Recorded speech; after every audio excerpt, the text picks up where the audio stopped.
On YouTube? My name is Andrew Miller, editor over at Hook'emHeadlines.com. With me is Shane Black, contributor over at Hook'emHeadlines.com. We are back after a really big win, biggest road win under Sark's tenure, at least for Texas. 55-14 over the Kansas Jayhawks. So Hook'em Horns post-game show here, giving some initial analysis. I posted on Twitter, taking any questions that y'all do have. I'm going to imagine that we have fewer questions than last week, if any at all, given the nature of this game. But whatever comes our way in the next few minutes, we will get to. But Shane, your opening thoughts on the game? Yeah, I mean, it's almost like a good sign that there aren't a lot of questions flowing in, because it means there weren't a lot of question marks throughout the 3 hours that this game took place. And I mean, you saw that Texas dominated from the get-go. It was really nice. You mentioned it, getting kind of the monkey off the back with the road issues that Sark has dealt with through his first 2 years. And Texas went up to the Sunflower State and just dominated this year. Bijan Robinson specifically, I know we'll get into that, but had his two best games of the season against Kansas State and against Kansas today. So, yeah, I think there are a lot of positive takeaways, very few negatives, if any. And even, we didn't get the result from West Virginia that we are hoping for when it comes to Big 12 title race. But I honestly think that's kind of out of sight, out of mind. This team should try to handle its business on the field, go 8-4, and then see what happens. But I'm really excited, was really pleased with how Texas played today. And it was, I'm trying to think, one of, if not the only game, obviously UL Monroe, maybe a little West Virginia, but I felt pretty secure at halftime. I didn't think that there was any chance we were going to be coming here talking about another second half blown lead, especially after that incredible Bijan run to close the half out, and then he punched it in with the clock expiring. So yeah, all around great performance. We're really going to miss number 5 when he inevitably heads to the NFL next season. But yeah, it's a great week to be a Texas fan. That it certainly is. I don't mean to jump to what's next right now for Texas, so I'll kind of hold my reservations. But I do have one big thought coming out of this game that hopefully holds true. And again, I'll mention that here at the end. Bijan was amazing in this game. 243, career high for rushing yards, 4 touchdowns, career high for rushing scores for him. And he had set his previous career high in rushing yards, just a couple weeks ago against Kansas State. The damage he's doing to the Kansas schools when he's actually healthy is terrifying. Was it 9 carries that he got 172 rushing yards on in his freshman season against Kansas State? Yeah. It was something insane like that.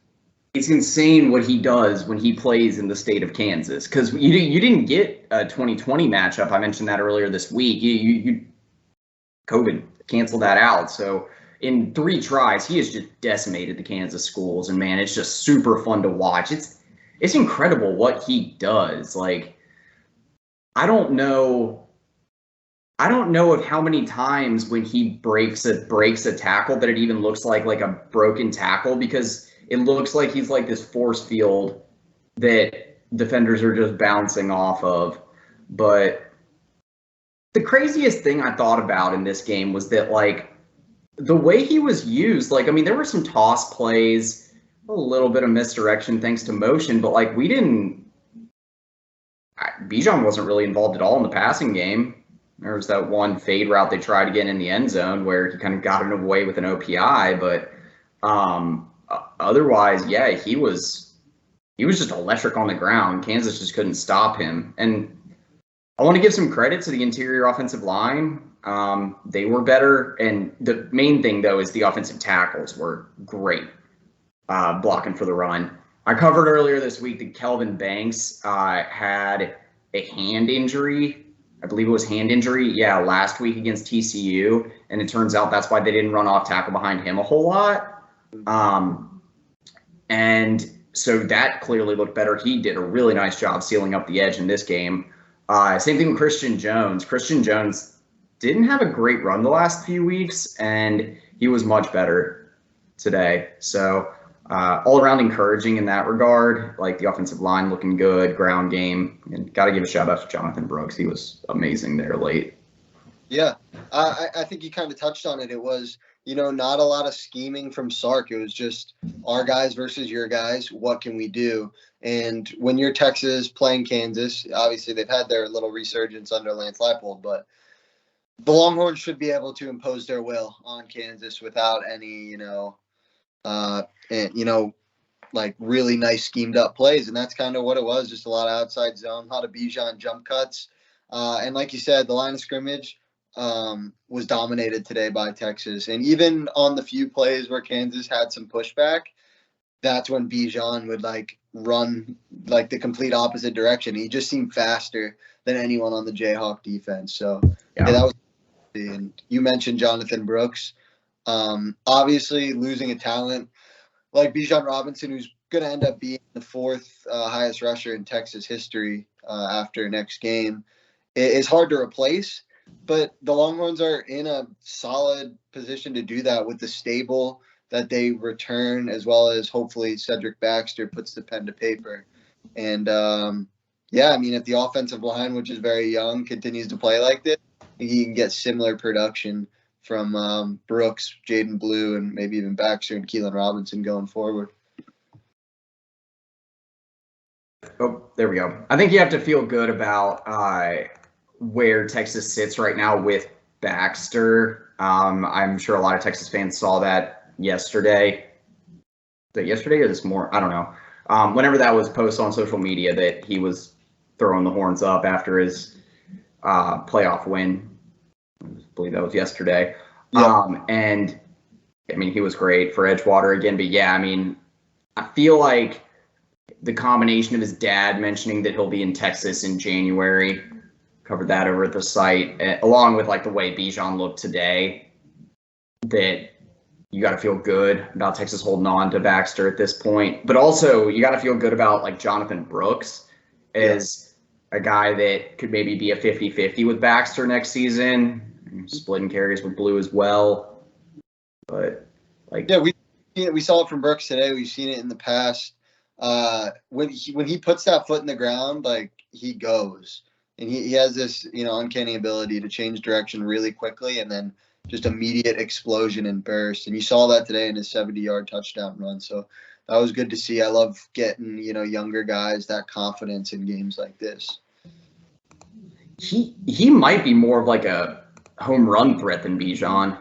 I think that's fair to say, because when you saw him take off today, I don't know, it seemed like I kind of would wonder what their 40 times are, but he has that, one cut ability. Bijan, Brooks might be a 2-yard, 3-yard, 3-yard, 70-yard type guy where, Bijan's always going to fall forward and get you those extra yards. But I do agree with your sentiment on that.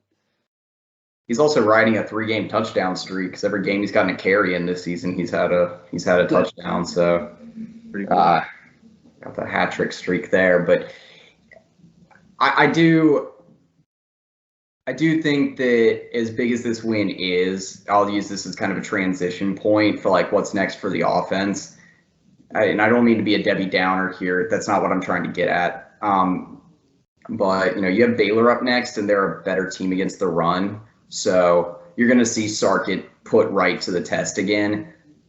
I will mention that. But to kind of wrap up what we're talking about with the offense here from this game, all running backs in this game that we saw were pretty good. Blue, I think, had some decent runs. He was getting stacked up at the line of scrimmage, but he's looked okay in his touches. And obviously Brooks finishes up 11 carries, 108 yards, and 2 scores. So he was tremendous. But the last thing I wanted to say for the offense before moving on is the blocking from the receivers. Jay Witt's a really good blocker. He had some awesome blocks. The tight ends were getting after it too. Yeah, JT and Gunnar Helm got away with a couple holds for sure. That was a bad call on the third Bijan touchdown, I think, where JT got called for a hold in Texas. That one was bad. Yeah, so honestly, with holding, and especially in college where the refs seem so inconsistent, I kind of take the mindset it all like comes out in the wash. Some go your way, some don't. But Yeah, college refs are so bad at calling like holds when the wide receiver tight end hangs on too long, like doesn't release in time. mhm. So you're right. But yeah. Anyway, that was encouraging for me, definitely. But turn the attention now to the defensive side of the ball. Like, yeah, I mean, the defense had some explosive plays they gave up in the second half, but at that point, most of the starters were out of the game. This was like a tremendous game from the secondary. I was thoroughly impressed by mainly Jaron Thompson and Jahdae Barron. Thompson had a couple nice stops, including one on a tackle for loss on a fourth down. Jahdae Barron was kind of a menace again around the line of scrimmage. He's been insane the last two games. He almost had a pick six on to start the game. Yeah, off his hand, off his chest or his face mask, and then into the Kansas wide receiver's hands for no gain.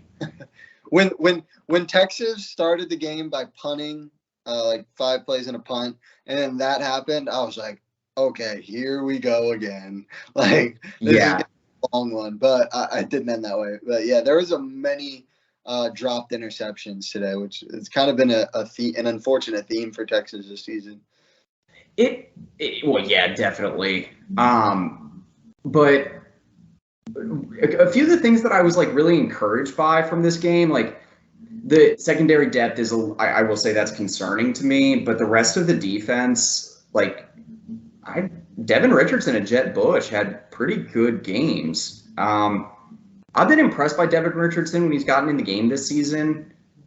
He's gotten after it really well, and he hasn't had a whole lot of snaps since he transferred in from New Mexico State. And Jet Bush, I mean, I don't remember saying much positive about him in the last few seasons. So yeah, that was good to see from a linebacker depth perspective. Yeah, because I did. I wasn't going to tweet this out or anything, but when Tucker Dorsey, got ejected for targeting, obviously you never want to lose any player, let alone at a position like linebacker where you can kind of struggle up two guys. But then in the back of my mind, I was kind of thinking, I mean, he was the one that, kind of let that Miller touchdown go against TCU.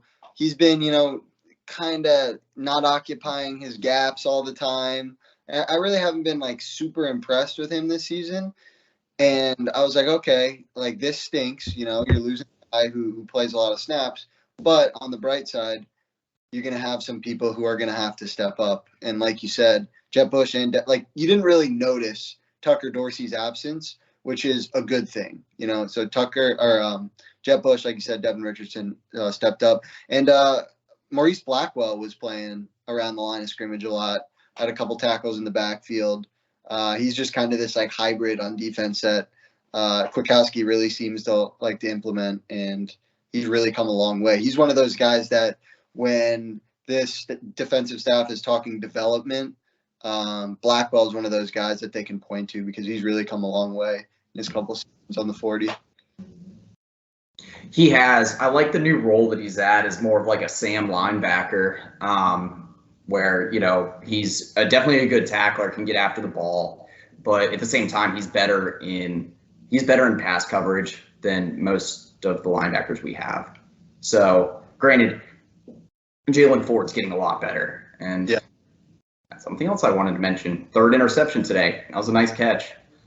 Man, he's turned into a real playmaker, a real difference maker for this team. Was that interception a huge turning point in this game or anything like that? Like his previous 2 picks were this season? No, but it's nice to see him continue to make those game-breaking plays and just wreaking havoc. Really, he had a few there were a couple plays I saw where he got beat in pass coverage, but those were really nice balls from Jalen Daniels, and we saw a few of those early on, but I'm not really faulting Ford on that.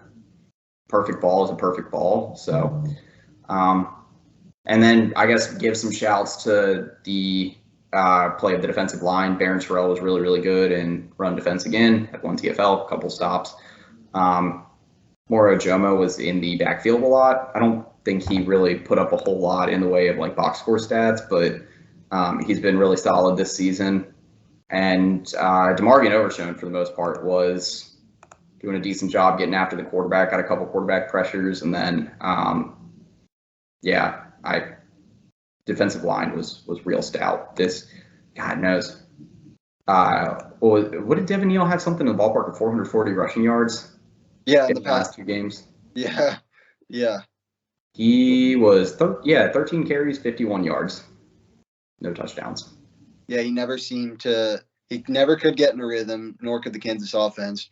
I think he had made like one carry over 10 yards. Like this has been a constant theme with the Texas defense honestly for a lot of the season. Besides a couple big runs like to Jace McClellan, Keandre Miller, like there's just been a ton of like hats on the ball, and that's good to see because we've seen our fair share of poor tackling from Texas. And, this team's better than teams in the past at that, but there still can be some breakdown there. But when you have 3 or 4 guys, one missed tackle isn't going to burn you like it would normally. So that's been good to see. And Devin Neal can be kind of like a hard guy to bring down. And Texas did a really good job of that today. And I talked about it in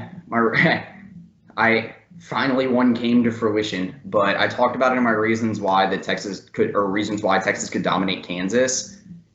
And one of my reasons was that like Texas does a nice job matching up with Kansas in terms of limiting explosive plays.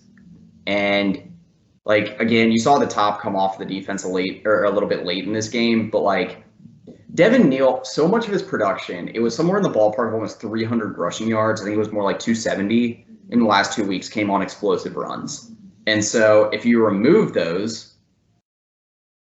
he, still has a good stretch of 2 weeks, but he was averaging somewhere in the ballpark of 4 to 5 yards per carry, which was closer to the line that he had today because Texas limited the big plays. They've been good at that in run defense all season, like you mentioned, except for a handful of runs.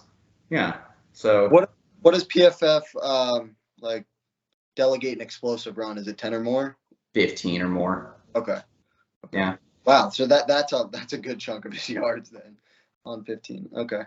Yeah, it really is. I mean, because God knows watching. I didn't watch as much of the Texas Tech Kansas game as I did the Oklahoma State Kansas game for obvious reasons. But Devin Neal was running all over both teams, and so Texas really bowed up and didn't let really any successful run plays even happen in this game. But I'm trying to do you have anything else for the defense? There's one more thing I wanted to mention real quick, but I would just say like we were talking line of scrimmage on the offensive side, how that was a big part of why Texas was able to run it so successfully. I mean, we basically hit on it here, but it was the defensive line that really came to play. And we know that Sark, as this team transitions to the SEC, wants to build this program from, the interior to the outside. And that's really starting to come to fruition. You can see with the young guys. So I'm excited. There's been, a lot of talk that Texas is going to lose a fair share of defensive tackles, a lot of older guys in that room. I really hope Alfred Collins returns. He's someone that I think could go a long way in his production next season. He has another full off season. It's like, hey, you're going to be the guy. You're going to be starting this season. And he's a big man who's athletic, can use his hands well. We really haven't seen him have a breakout game, but I think if he comes back, that'd be massive for this defensive front that seems to be trending upwards right now. I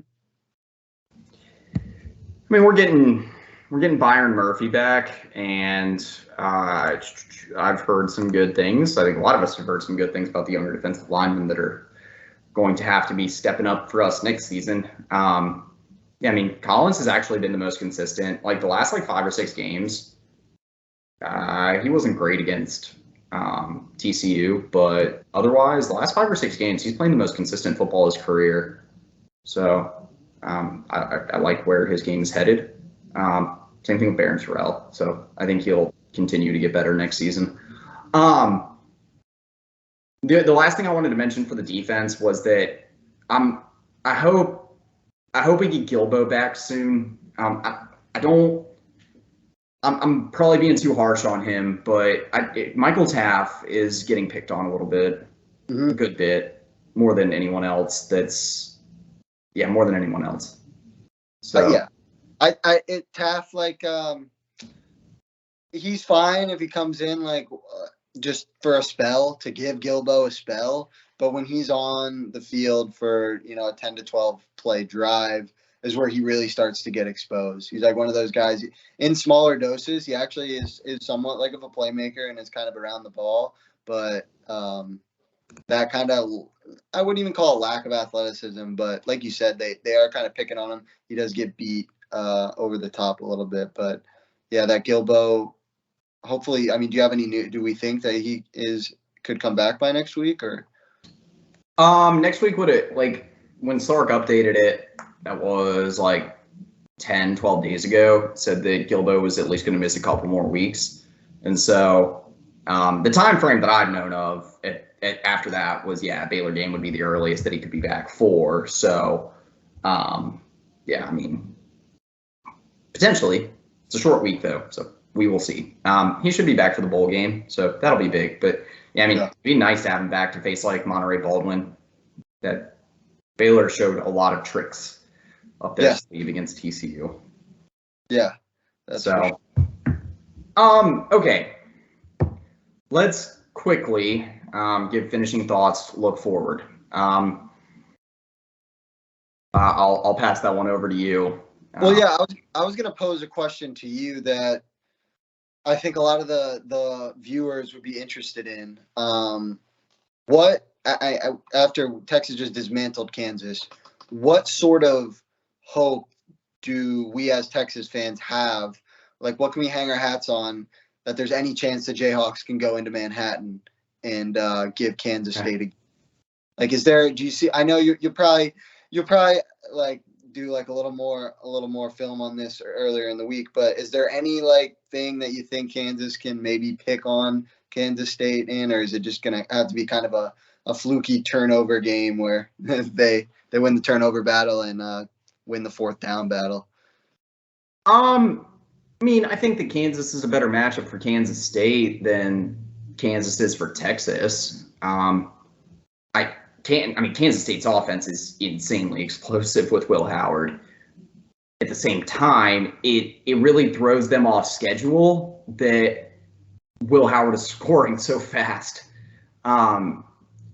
Because you saw it against Oklahoma State that they just demolished the Pokes when Will Howard was leading the way. I mean, he's a much better passer than Adrian. And, I mean, he's not as good of a rusher, but he still can challenge you with his legs. Mm-hmm. And so, to put it simply, yes, I think Kansas can compete. I mean, if West Virginia put up more than 30 points today on Kansas State, then I think you could still see Kansas keeping it close. Also, I think Kansas is going to pull a lot more tricks out of their bag. I think they're going to be hungry for a big response. And I will say, I do think Jalen Daniels is a little bit better in that offense than Jason Bean. But you could tell that they were still keeping it light with Jalen this week. So maybe, I mean, I think it'll be closer, but I'm still leaning Kansas State on that one. Yeah. I mean, I completely agree. I'm hoping, maybe like a healthier Jalen Daniels helps out. But I mean, I said it at the top. It's more, and I've said this in a piece and talked about this online. But if coming into the season, you said Texas was 8-4 with, their biggest win in Cotton Bowl history and a chance to go 9-4 with a bowl win, I think a lot of fans would be happy with that. Looking how it's kind of all come to fruition thus far, there's definitely some things to be desired. That's just how college football is. I mean, you look at any game, like it could go one way, could go the other. And unfortunately, Texas had a couple, breaks go the other way. But just going into this Baylor game, I think it's really important that the Texas fan base, it just worries about beating the Bears. And obviously you're going to be looking to that Kansas State game.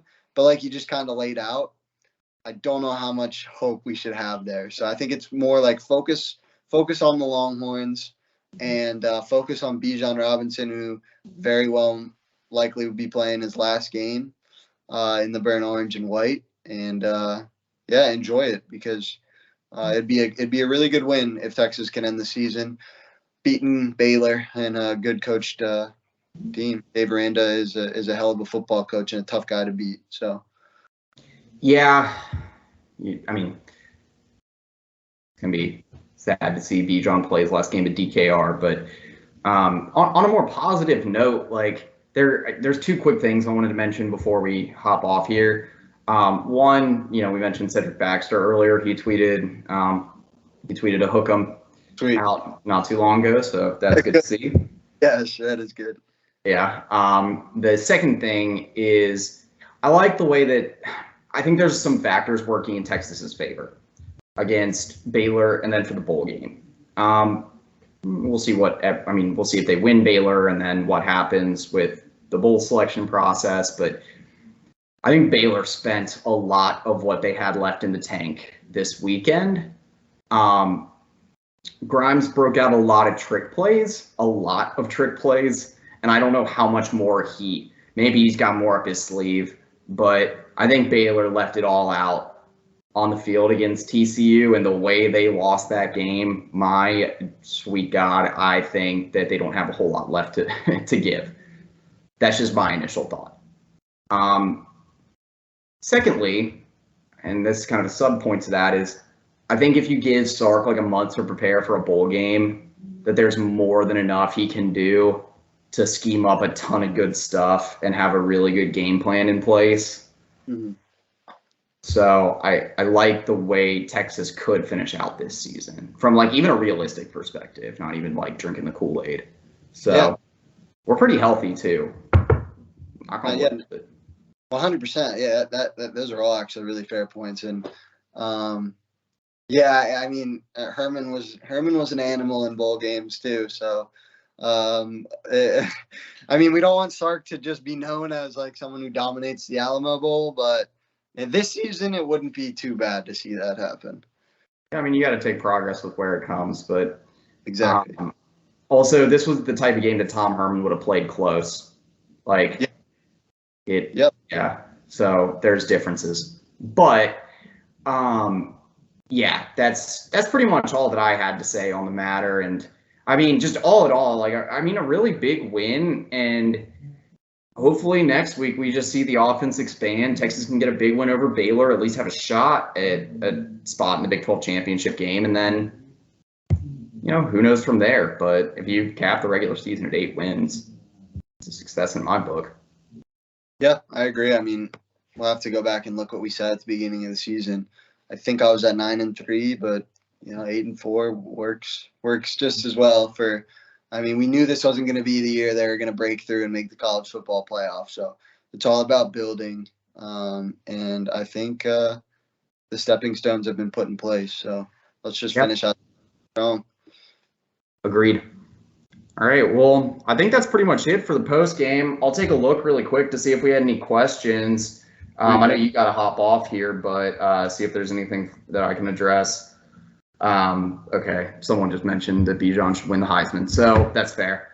that's the type of stuff that I was expecting on the thread. So, I think the two people that replied or said anything about it, I appreciate you engaging, but for Andrew and Shane over at hook'emheadlines.com, we'll link up some of the work below, and we'll see you here next week for the regular season finale.